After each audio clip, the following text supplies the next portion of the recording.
Hi guys, let's watch this video from Soko Films, where a pastor delivers a hard-hitting critique of Islam that leaves the Muslim audience in silence. He brings up questions that challenge the very foundations of their beliefs, leaving them with no response. This intense exchange is a must-watch for anyone interested in the raw, unfiltered debates that take place at Speaker's Corner. Stay tuned to see how it all unfolds.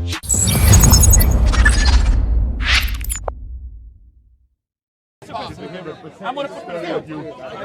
Are you going to paradise? How sure are you? No, don't touch. Are you going to paradise? How do you go to paradise? Share the gospel. Share the gospel. Share the gospel. All messengers. I believe by Jesus. I believe by Musa. I believe in Muhammad. What do you believe in? You believe that God have a child like you. I want you to do me a favor. God is the same as he. And this is where we separate the boys from the men.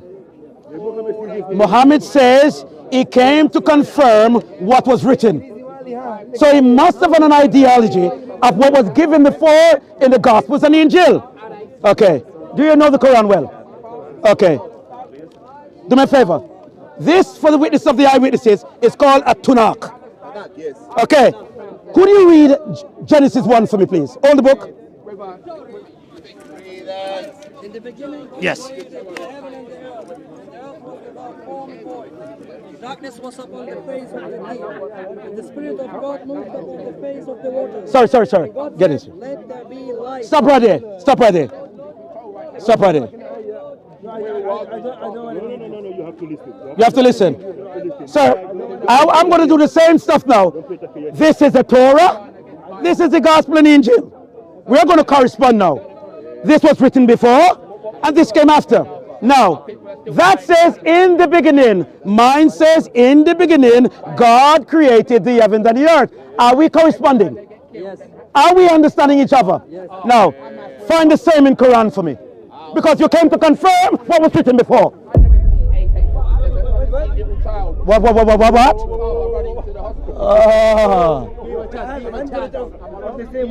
Sir, this is Tanakh, Torah, Injil. They both correspond with the big Genesis beginning of the earth.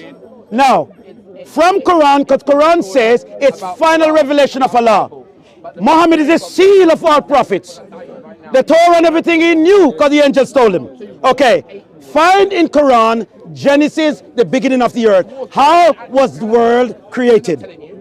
We don't have one. We have many. Okay. Then find it. Don't argue with it. Just find it.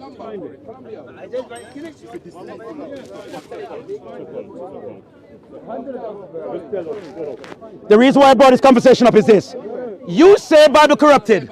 You say Muhammad is a seal of all prophets. You say he have all the knowledge of the past. Now, Muhammad came 600 years after Jesus, prior to 4,000 years in existence with the Jews and Israelites.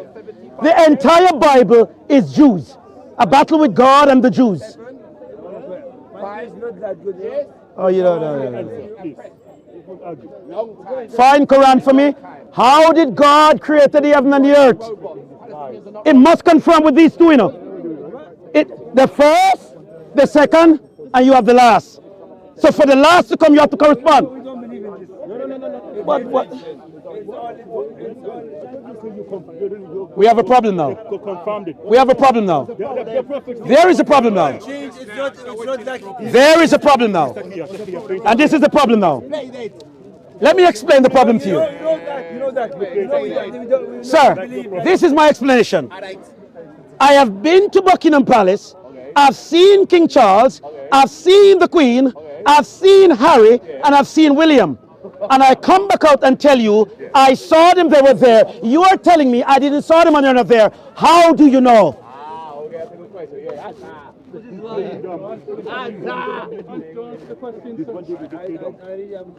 You know what the question is. This is a this is a concept of when you steal people's, the person who authorized Quran is not a good editor. You know why he's not a good editor? Because every biblical aspect of Bible in text, prophet, time and century is dated. It is dated. From Genesis it tells you all the genealogy of the Adam family. Sorry, sir, how long did Adam live? You don't know. So what did Muhammad come to confirm? No, this is even more. This is more crazy. Confirm everything. Why should I know how many years Adam lived? Oh, so this God is a deceiver then? A deceiver. So hold on a minute. Oh, no. This is the problem now. This is the problem. What's the problem? This God is going to judge a world by Quranic standard. But yet still half the information that he needs for them to know before judgment, he doesn't give it to them. He will tell me how many years Adam lived. You don't die in your ignorance. Yes. I am going to make a truth statement. And from an educated point of view, there are some people who like to make themselves victims in the problem they create. And that is religion. For you to follow religion blindly without having any form of intellectual understanding of what you follow by reading it, it's a problem. That's where occultism comes in, and that's where terrorism comes in. No book that associates with God should appoint you to follow without reasoning and understanding. Because God doesn't call you to come to him by force. He calls you by spirit and by free will with a choice. No human being will go to hell without a choice. If there's no free will, God cannot judge the world. This is why we're here to preach. Okay, that's why we're here. Christianity is the only religion in human history that invites a God to live in you. You invite the God, so who is the God? Preach, brother. Resurrection. Let me go further. It is the only religion that ascribes that God says, you know what happened? In spite of your struggles and what you're going through, I will be with you even to the end of the earth. He says, for every mockery that you've been through, I've been through it, so I'm with you in it. While we were yet sinners. Okay, now, I am saying to anybody who professes religion, what is the compass of your religion? Who are you serving? And how sure are you into the kingdom that you were authorized to believe in?